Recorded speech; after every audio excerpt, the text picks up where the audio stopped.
Boa tarde a todos. Aqui quem vos fala é Mário Duarte.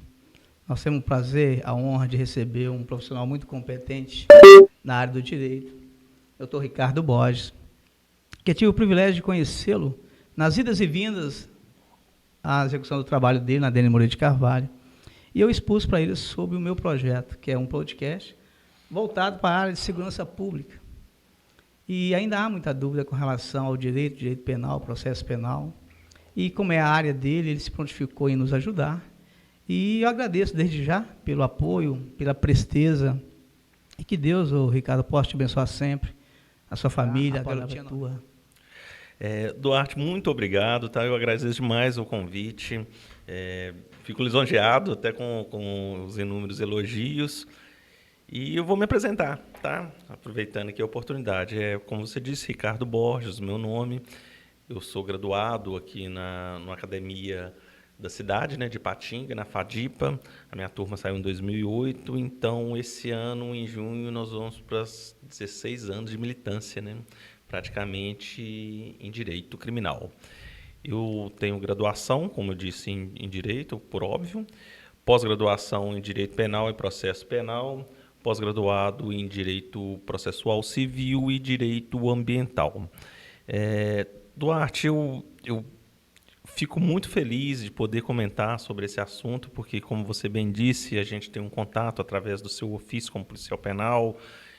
Eu trabalho, o grosso do meu serviço é com execução criminal, então eu fico muito satisfeito de poder elucidar, né, qualquer coisa que a gente vai ter nesse bate-papo em relação à lei de execução penal e seus desdobramentos. Duarte, eu vou tentar usar um linguajar mais simples, até para a gente atingir o maior número de pessoas e que pare menos dúvidas possíveis.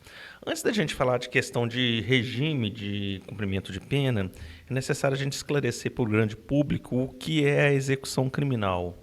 A execução criminal como eu posso falar para vocês de uma forma mais simples?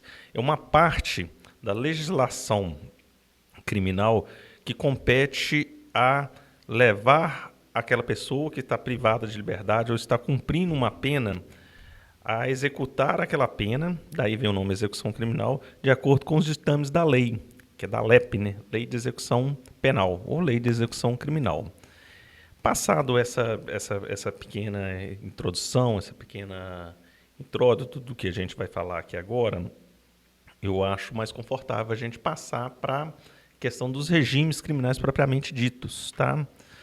Nós temos hoje, em suma, 3 regimes que são os principais. É o regime de pena fechado, o semiaberto e o aberto. Essa definição de regime, ela é importante ela ficar destacada, porque a partir daí o preso, atingindo alguns ditames dentro do regime específico, ele possui alguns benefícios que são previstos em lei.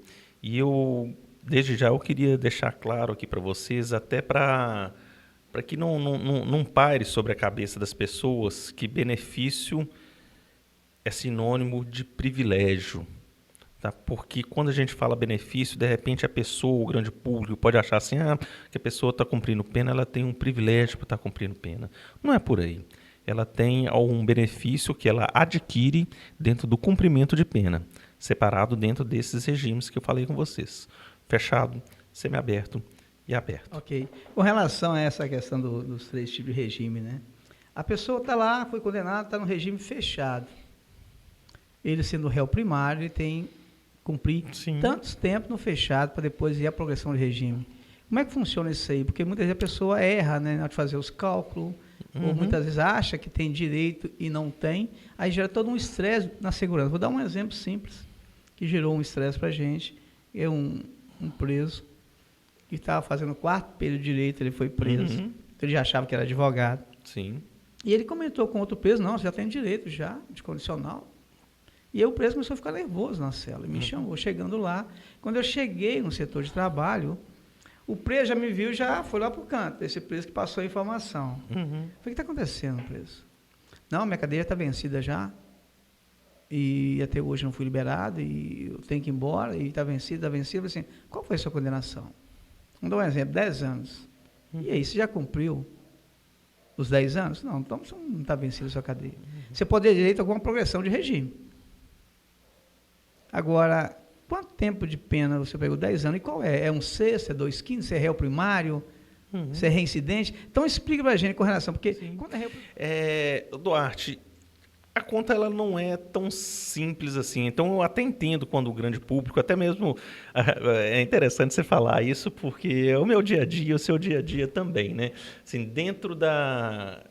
A gente, nos bate-papos, até quando a gente está lá, assim, uma coisa mais informal entre advogado e advogado, até o policial penal mesmo, a gente costuma falar que só existe um lugar que tem mais advogado, futuros juízes e promotores, além da academia de direito da faculdade, né, que é dentro do presídio. Justo. Então, lá, tem inúmeros advogados, inúmeros juízes, inúmeros promotores. Né? Vamos lá, né? Vamos ao que interessa mesmo.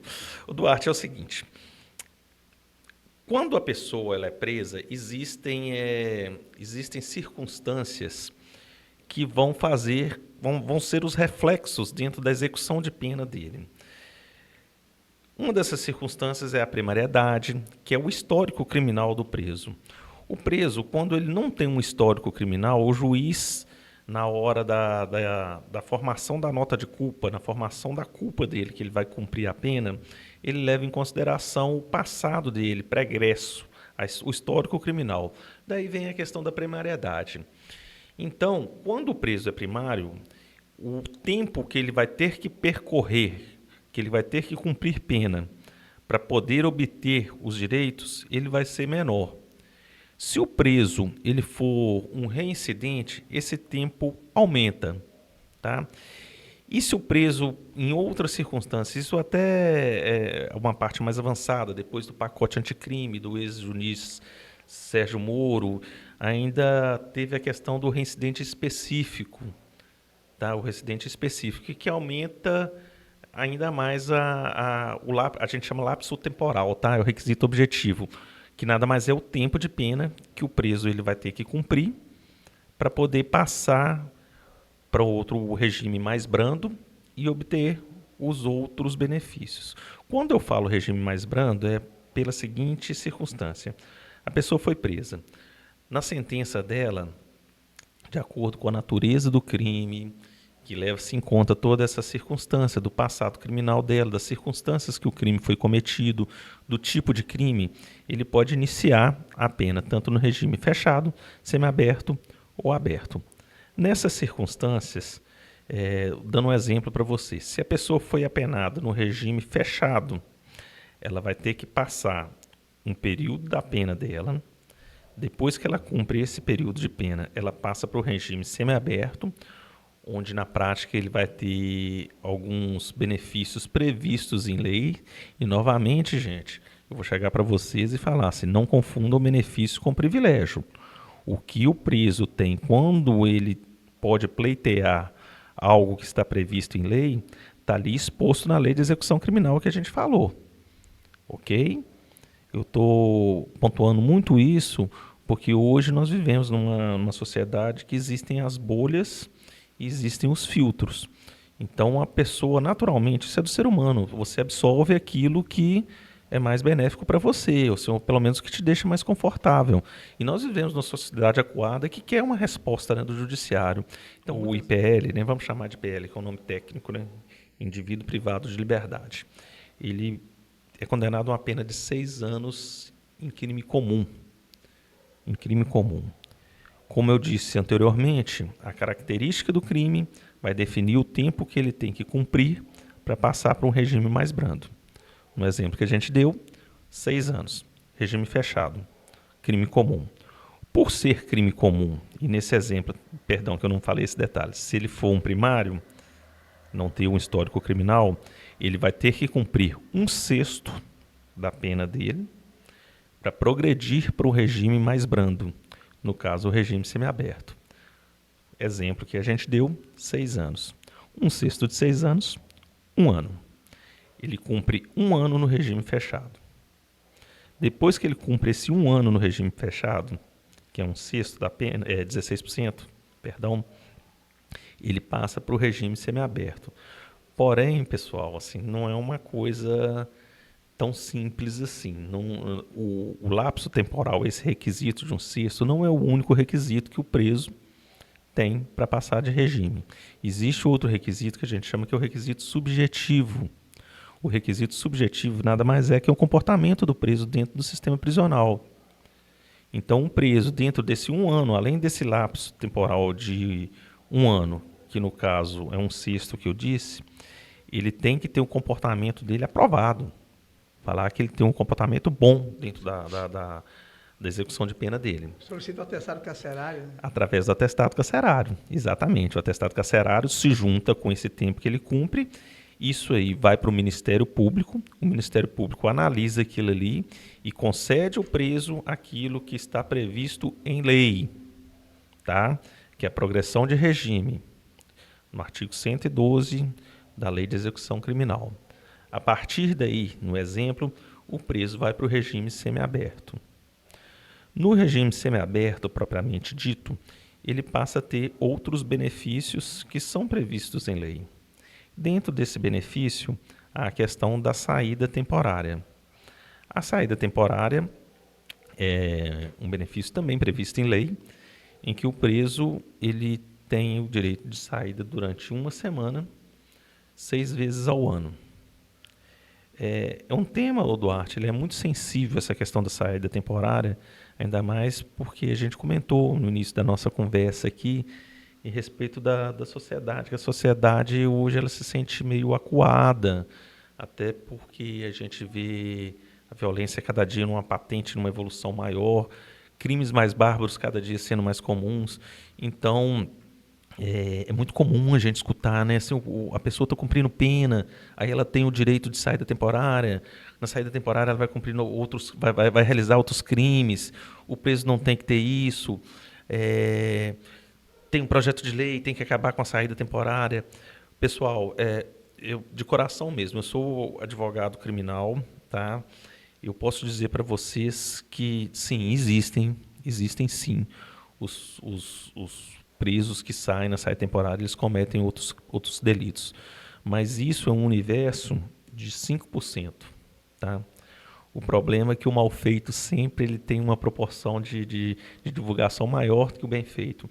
Os 5% que saem, que cometem crimes, que fazem as barbáries que a gente vê nos telejornais e que chega até a gente, sujam os 95% que, de repente, estão cumprindo bem o benefício que a justiça está dando para eles. E com relação à saída temporária, né? Tem como o juiz falar, senão não vai sair. Sim, sim. A lei é direito, né? É direito. Se ele preenche todos os requisitos que a lei de execução penal determina, o juiz pode... Não, você não vai sair. Qual o embasamento que ele pode fazer isso? É interessantíssimo você falar isso, porque a gente tocou num assunto aqui que tem um requisito subjetivo.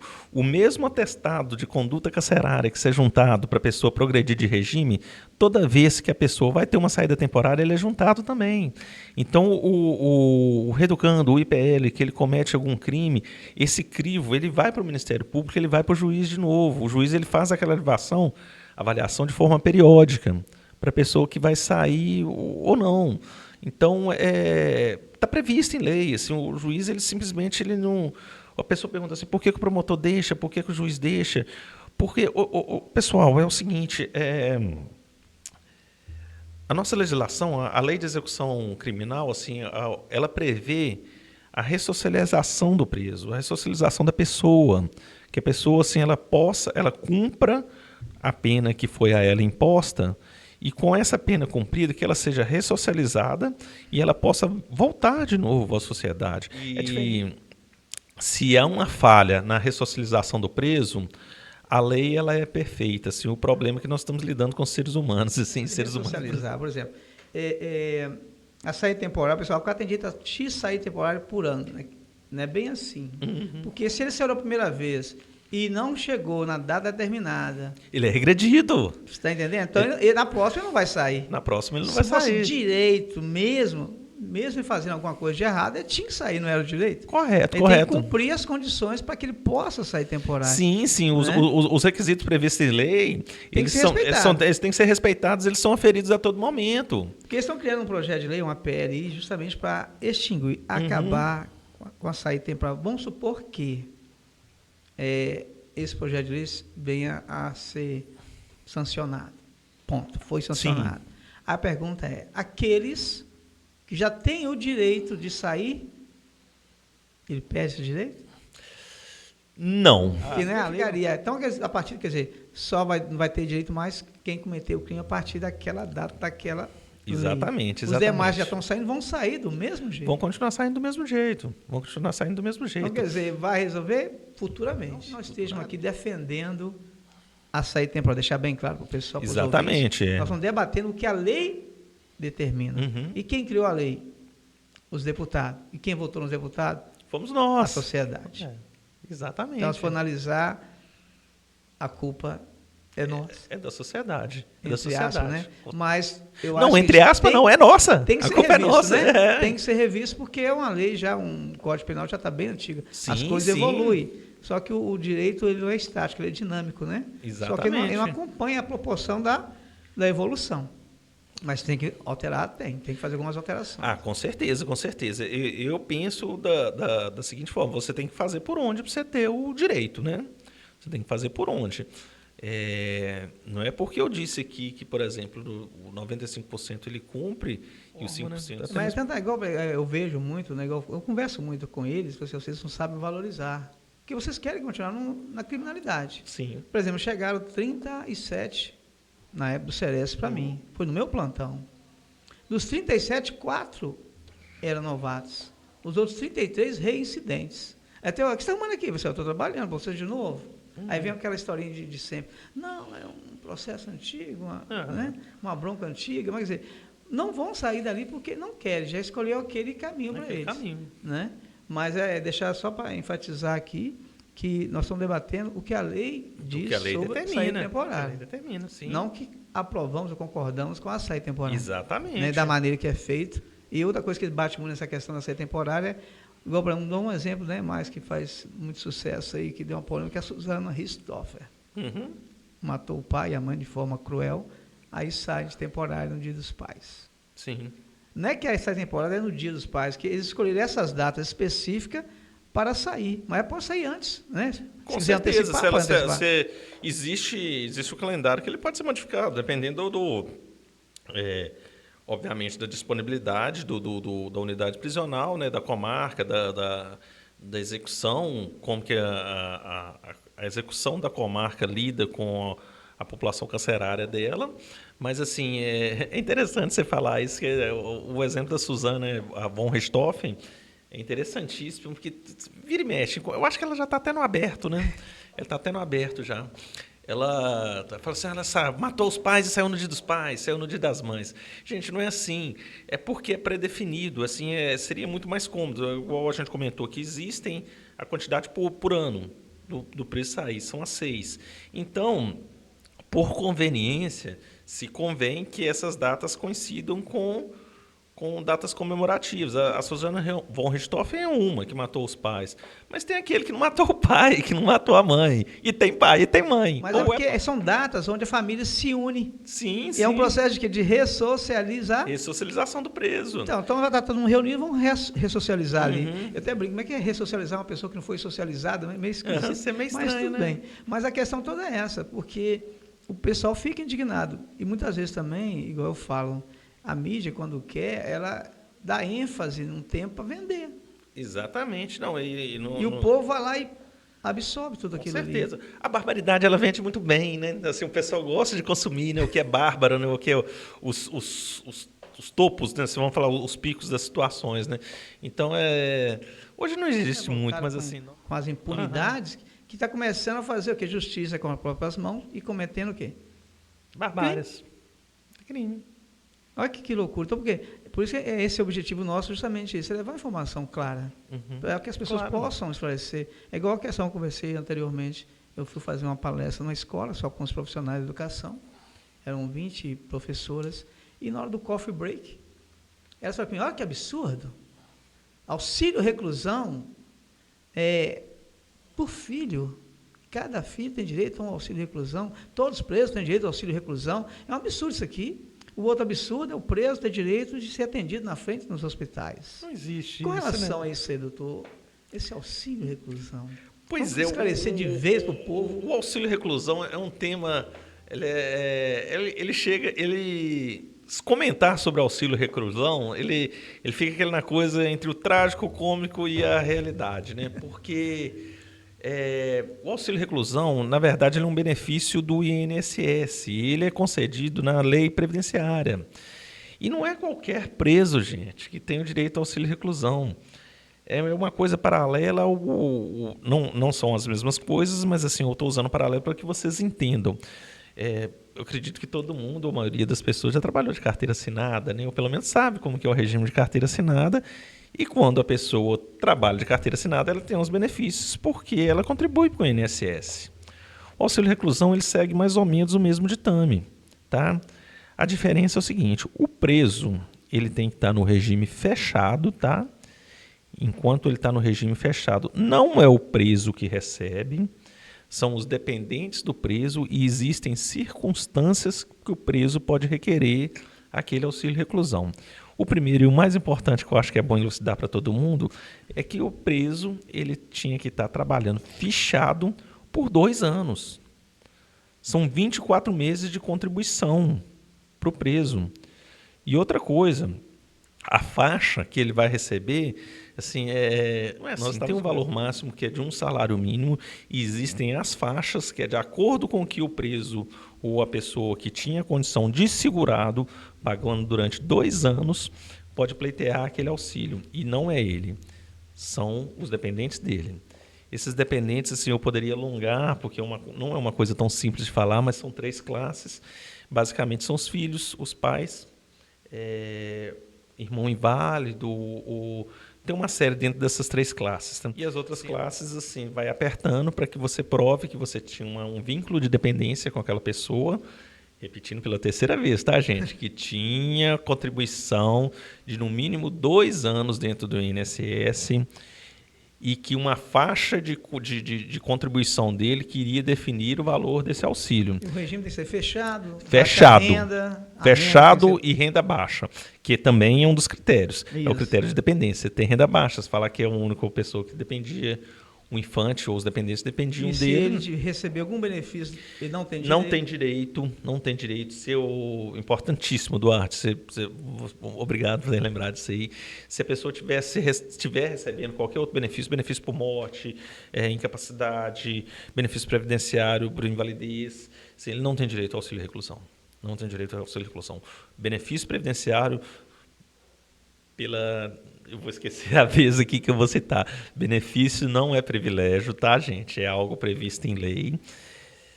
Dentro das faixas, dentro disso que a gente falou, do período mínimo de 2 anos de contribuição ao INSS. E é um salário mínimo. Valor máximo. Para todos os dependentes. Né? Para todos os dependentes. Isso, tem esse detalhe. Tem esse detalhe. Isso é um salário mínimo. Valor total, se o cara tivesse 50 meninos, é igual rato, né? Se tiver 50, né? Aí vai ser fatiado entre 50. Se tiver um, vai ser para aquele dependente, né? Para esse dependente. E já tem um projeto de lei, mais uma PL lá também, justamente com relação ao auxílio reclusão, de um senador, onde eles estão querendo 30% do valor do auxílio reclusão destinado para a vítima. Reparação da vítima. Eu acho justíssimo. Vamos supor que esse provedor seja autônomo. Sim. Né? Autônomo, quer dizer, e não contribui ainda. Além de ser autônomo, ele não contribui com o INSS. Porque tem muitas pessoas que é autônomo e contribui. Que eu acho que tem que fazer isso, porque qualquer lesão ele está amparado pelo INSS. Mas muitos não contribuem. Aí vem um rapaz que já está contribuindo há mais de 2 anos para o INSS, mata esse cara. E ele vai receber o quê? O familiar desse cara que morreu vai receber o quê? Mas a família do dependente desse rapaz vai receber. Tem alguma lei que ampara a família desse cara que morreu, doutor? Não. Em termos de receber alguma coisa? Infelizmente não. Aí nós voltamos... Olha que loucura, né? É uma loucura. Isso revolta. É isso que, tipo assim, que chega para a população, que infla até esse imaginário popular do benefício do preso. Assim, Duarte, a gente sabe os tempos que a gente vive hoje, pelo que a gente conversa, assim, nós temos uma fé cristã, eu acredito na volta do nosso Salvador, e está lá nas Escrituras, né, que a gente ia ver coisa, né, nos finais dos tempos, né, E a gente tem que ficar muito, pelo menos eu, né? Assim, eu me amparo muito na fé disso tudo, porque é cada situação que a gente vê que leva a gente até desacreditar no ser humano, né? Desacreditar no próximo. Mas a gente não pode desistir. De repente, não foi um dos tópicos que a gente tem aqui, a gente saber escolher melhor quem que vai nos representar lá, para ter, quem sabe, ter uma reparação, ter esse tipo de coisa que você comentou aqui agora não aconteça. É igual eu falo, olha, no passado, na época eu tinha cabelo, então tem muito tempo. Eu tô nesse caminho, caminho. Olha só, quando a gente era criança, adolescente, a gente vai ouvindo os mais velhos. Uhum. São 3 coisas que a gente sempre ouvia. São 3 coisas na vida que não se discute. Uhum. Futebol, religião e política. Então, você é uma criança, está ouvindo isso de um adulto, você acaba indo no ritmo. Né? Mas a política é fundamental na nossa vida. A política, não a politicagem. Porque é através dela que criamos leis que hoje nós estamos colhendo os frutos da nossa omissão no passado. Sim. Né? Porque o que veio à tona hoje é justamente a evolução da mídia. Porque antigamente nós éramos marionete na mão da mídia. O que a mídia falava, nós acreditávamos, porque não tinha outro recurso. Hoje nós temos vários recursos, muitas informações que no passado era verdadeira, hoje dá-se o nome de fake news. Né? Então é isso que o senhor falou. A nova geração tem que procurar se informar mais, com certeza, saber selecionar melhor os seus candidatos, para que eles que vão fazer novas leis, que vai ser o quê? Claro, útil para nós. Certeza. Eu lembro uma vez que eu saí até com a minha garota, que está aqui nos dando apoio, vamos para as ruas, PEC não sei o quê. Eu falei assim, vamos para as ruas. Aí ela foi comigo. A primavera brasileira, né? Aí ela foi assim. comigo. Aí eu abordei as amiguinhas delas. Faixa na testa, PEC. Eu falei, o que é PEC? Como é que é? O que significa PEC? Não sei. Essa PEC, vamos por 308, você já leu sobre ela? Não. E está aí. Né? Quer dizer, está mais no oba-oba, mas não sabe o que está acontecendo. Então, a própria Bíblia diz, pecamos por falta de conhecimento. Com certeza. E hoje nós estamos colhendo os frutos das nossas omissões do passado. Foi muito manipulado na época da criança, do adolescente. Então, nossos jovens hoje têm um campo de informações muito grande. E eles têm e tem muitos jovens entrando na política. Mas ainda há aqueles poderosos lá que te engolem, né? Sim, com certeza. Então, eu acho o seguinte, nós estamos colhendo o fruto que plantamos no passado, mas com relação a essa lei. Então, já estamos chegando agora para liberar o preso, né? O preso já está cumprindo o seu, como se diz, o seu fechado, foi para o semi-aberto. Passou seu lapso temporal, requisito, agora, objetivo, subjetivo. Vamos embora, preso. Aí chega o alvará. Aí acontece comigo lá, igual eu falei para o senhor. Sim. 7 da manhã chega a visita. Ô, senhor Duarte, pelo amor de Deus, o advogado ligou para mim e falou que o alvará do meu filho saiu. Ô, graças a Deus, hein? Aí eu falei, doutor, não tem nada aqui não. Mas ele falou, o advogado falou. Eu falei, senhora, tem todo um processo, um trâmite para que a gente possa liberar esse preço, se é que o alvará não tem nenhum impedimento. Sim. Então, eu quero abordar justamente isso, doutor. Porque muitas vezes o alvará chega para nós, ele vem tudo, hoje é informática, né, vem pelo computador. Antigamente era físico. Era mais complicado. Era mais complicado, você tinha que pegar o alvará, ir lá na delegacia, pegar o centarim para depois voltar. Então, o processo era mais moroso, hoje é mais rápido. Mas aí, quando o alvará está pronto para execução, aí na hora que você abre a parte, está lá, há impedimento. Então, esse é o desgaste que tem. Quais são os possíveis impedimentos que podem ocorrer com relação a esse alvará? Tá, vamos iniciar o seguinte. O alvará, para quem não sabe, assim, ele é um ato do juiz que ele libera, tá? Libera um benefício do cidadão agraciado, que tem o nome lá, né? Esse é o alvará de salvo-conduto da pessoa. Aí tá bom. A pessoa cumpre o requisito objetivo, o subjetivo que a gente falou. O objetivo é o lapso temporal, aquele tempo que ele tem que cumprir para chegar. O subjetivo é o comportamento do preso. Chegou o dia tão esperado para o IPL, o dia da liberdade. E aí o juiz vê assim, tem os requisitos. Então, ele analisa de fato ali, olha assim e fala assim, o cara cumpriu o tempo dele de pena. O comportamento dele dentro do presídio é ok. Vamos liberar o cidadão, né? Lógico. Vamos liberar o cidadão. Ele cumpriu o que está a ele. Só que o juiz, que é o juiz de execução, ele vê esses detalhes que eu falei com você. Se ele tem um direito, ele expede o alvará. Ele dá a decisão. Só que, posso falar graças a Deus, né? Graças a Deus existem as camadas que vêm até onde aquele alvará ali ele pode ser cumprido, se existe alguma situação que possa impedir aquele salvo-conduto do preso. É comum para mim, comum para você, Duarte, para quem é do mundo, né, da execução criminal, que trabalha com isso, a palavra setarim. O setarim é uma consulta. Ele faz uma consulta se o preso, se aquela pessoa, aquele IPL, ele tem alguma pendência em lei que ainda não foi julgada. Ou um mandato de prisão não cumprido, ou um processo que não é de conhecimento do juiz de execução, ou qualquer outra situação que impeça aquele alvará de ser cumprido, aquela ordem do juiz de execução de ser cumprido.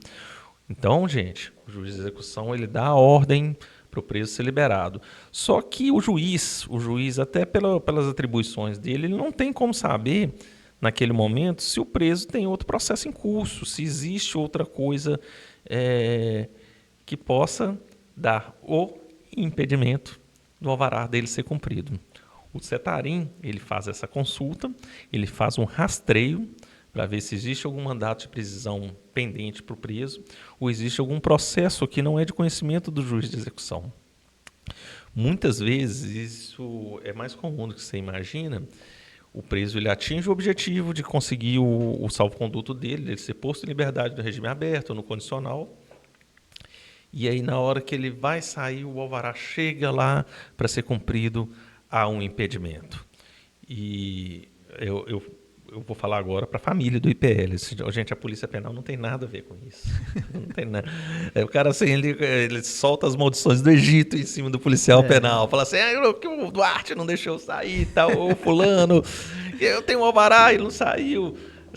Mas o preso ele tem um impedimento, ele tem um mandado de prisão que não foi baixado, tem outro processo que está em curso. E o IPL sabe disso que a gente está falando, tá? Assim, na maioria das vezes ele sabe que tem um processo que ainda não foi julgado, entendeu? Tem um mandato de prisão ali daquele processo que não foi julgado. Como existe também a situação de, por exemplo, assim, o preso não deve nada, ele tem que sair, ele não está devendo nada, mas há uma situação dentro dos processos. Eu posso usar a palavra cadeiro? Pode, né? O cara que tem muitos processos, de repente, tem um mandato de prisão dele ali, quando ele foi preso, que ele não foi baixado. Entendeu? É muito comum, ainda mais agora que... Agora já está se tornando menos comum, porque a gente já passou da fase inicial de digitalização dos processos. Antes o processo era físico, hoje ele é todo digital. Então, antes era muito comum você digitalizar o mandato de prisão do processo de quando a pessoa foi presa. Vamos supor, o cara foi preso na sexta-feira de noite. O juiz de plantão ele converte o flagrante em prisão preventiva. Aí aquilo ali é um mandado de prisão, ele está no processo. Aí depois, passa o final de semana, aí o cara vai, aquele mandado de prisão, ele vai para o juiz de classe, que é no nosso exemplo aqui, sai do juiz de plantão, o cara que faz a custódia, para a pessoa, a grosso modo, saber.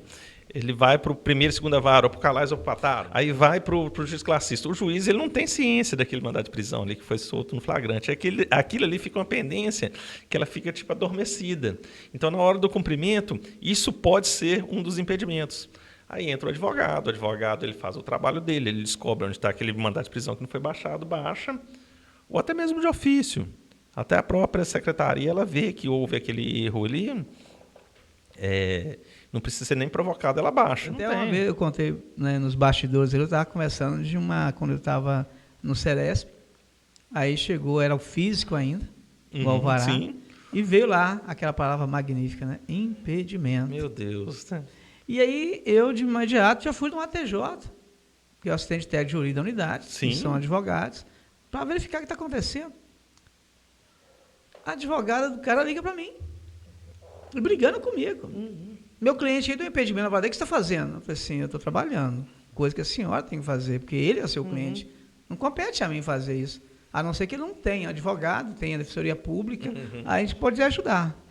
Agora, se ele está te pagando, é a senhora, como advogada, que tem que correr atrás, para saber qual é o impedimento, porque ele está te pagando. Mas pode ficar tranquilo que eu já estou agilizando aqui. Então, olha só, eu fiquei, meu Deus, o que é isso? Em vez de, né, com uma conversa mais educada, depois fala que o policial penal que é arrogante, que é agressivo, que é isso, que é aquilo. Eu acho o seguinte, a gente tem uma sintonia, né? Sim. É igual eu conversei com um advogado um dia, houve um estresse lá sobre a questão do agendamento de vocês para o atendimento. Uhum. Eu nem pertencia à unidade, eu fui lá resolver uma pendência. Quando eu vejo o advogado quase engolindo o meu colega, né? Sim. Numa agressividade, eu falei assim, doutor, por gentileza, vamos até essa sala, que tem uma salinha da OAB lá. Sim. Vou te explicar. No momento algum, o policial penal falou que o senhor não vai exercer a sua função de direito. Ele falou o seguinte, já tem vários advogados que fizeram o agendamento. Uhum. Então, existe uma fila também de atendimento.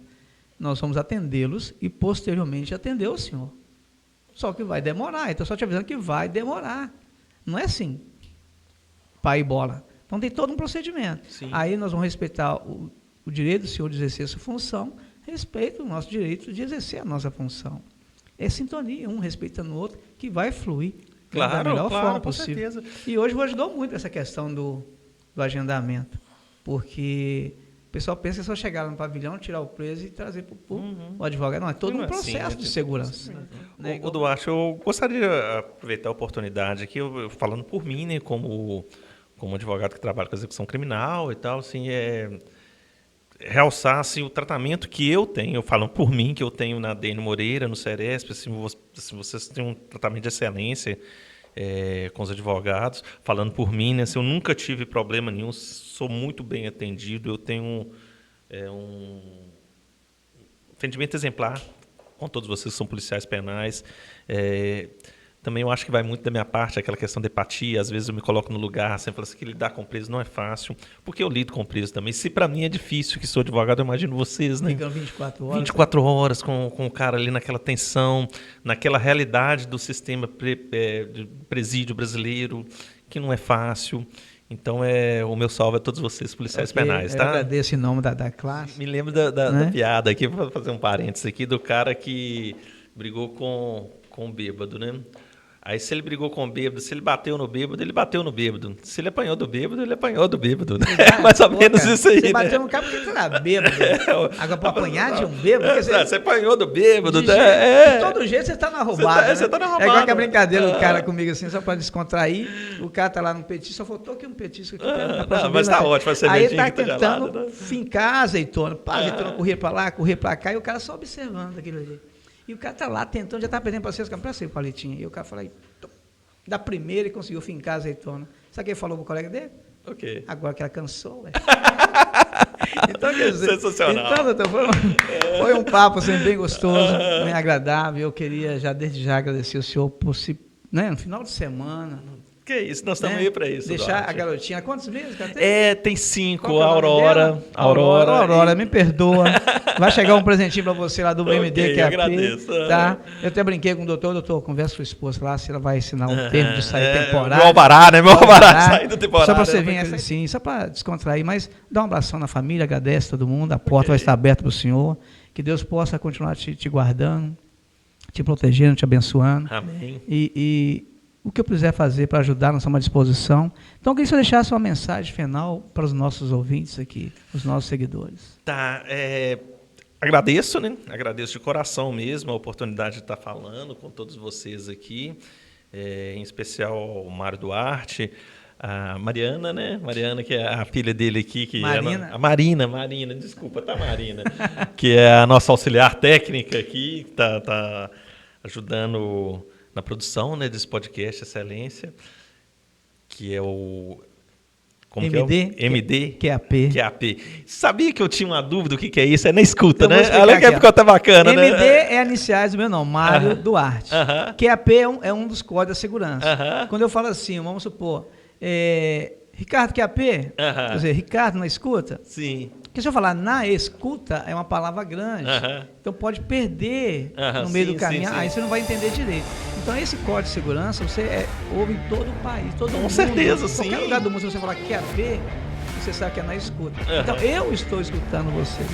Então, tá aí o nome do podcast. Bacana. MD QAP, aqui você fala assim, Ricardo QAP, você fala assim, QAP QRB, quer dizer, na escuta, prossiga.